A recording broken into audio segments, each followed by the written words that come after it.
eu gosto muito de trabalhar com base histórica, eu gosto muito de trabalhar com histórias que têm alguma referência a fatos históricos.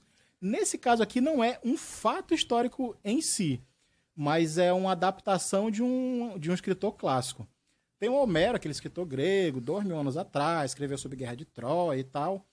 E todo mundo conhece o trabalho dele pela Ilíada e Odisseia, que é basicamente a história da Guerra de Troia e a O história... pós. Isso, Do retorno, o né? pós. A Odisseia que é a Odisseia é o caboclo tentando voltar da Guerra de Troia para casa, 20 anos ele viajando. Ulisses lá. O Ulisses Isso. especificamente, né? Exato. Só que o Homero tem atribuído a ele uma terceira obra, que é uma fábula. É como se fosse aquelas fábulas de Esopo, tem aquela Raposa e as Uvas e tal. É um estilo de literatura que hoje a gente associa com criança, mas antigamente era uma coisa assim que todo mundo ouvia e tal. Não era nem escrito, era uma coisa que era mais oral, era contada e tal. E o Homero tem uma terceira história que ele se... Como é que se fala? Ele brinca com a obra dele. O nome dessa obra é Batraque ou Miomaquia. O nome eu peguei um nome complicado, mas o original já era complicado. Que traduzindo seria mais ou menos tipo Guerra de Rãs e Sapos. Ele faz uma brincadeira, ele faz uma parábola em cima da Guerra de Troia. Só que em vez de ser uma guerra de gregos e troianos, é uma guerra de ratos e sapos. Tem um mal entendido lá entre esses dois bichos e começa uma guerra.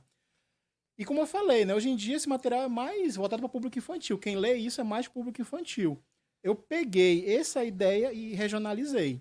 Então, em vez de ratos e sapos, eu contei uma história que é uma guerra de jabutis e quatipurus.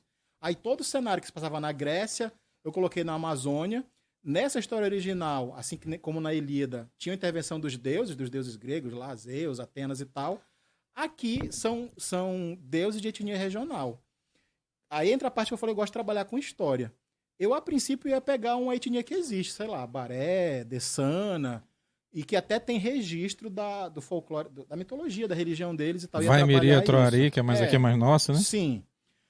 Só que eu pensei, cara, acho que não tem nada... Se é pra fazer uma homenagem, eu vou homenagear uma tribo que é o nome da cidade, que é Manaus.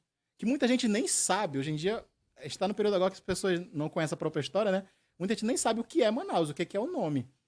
Manaus é uma palavra... Quando, já vi gente falar assim, Manaus é mãe dos deuses. É um nome que se dá... Só dá uma aproximadinha do microfone, Val. Desculpa te interromper, por causa da captação. Da captação, Isso. ok. Então, mas é o nome de uma tribo, é a tribo que vivia aqui. A etnia Manaus vivia desde aqui de Manaus, da confluência do Rio Negro com Solimões, até nas cabeceiras, até lá em São Gabriel e tal, era a maior etnia aqui da região. E eles bateram de frente com os portugueses, vocês não vão deixar a gente subir no rio? Foram 30, 40 anos de guerra e essa tribo foi extinta. Hoje em dia, oficialmente, não tem mais índio Manaus, eles foram extintos.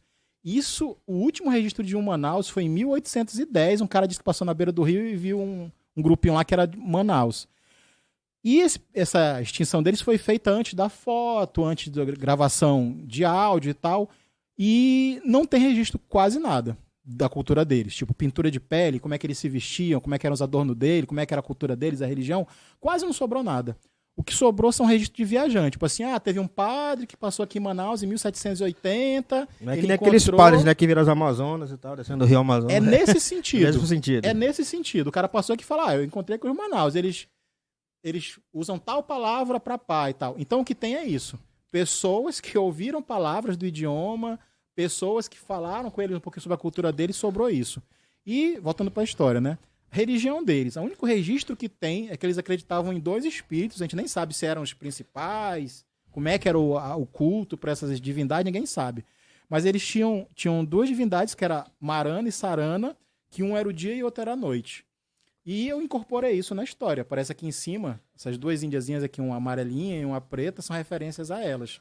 Na adaptação, na parte que apareciam os deuses gregos intervindo lá na Guerra dos Ratos e Sapos, na história com Jabuti e Quatipuru, entram essas 2 divindades do povo Manaus. Elas têm alguma referência entre Sol e Lua, por exemplo, aí dentro desse sentido, isso, né? exato. É como se uma fosse o dia, outra a noite, tem essa relação de Sol e Lua e tal. Então, no caso da guerra aí, o Sol só poderia agir de dia, por exemplo.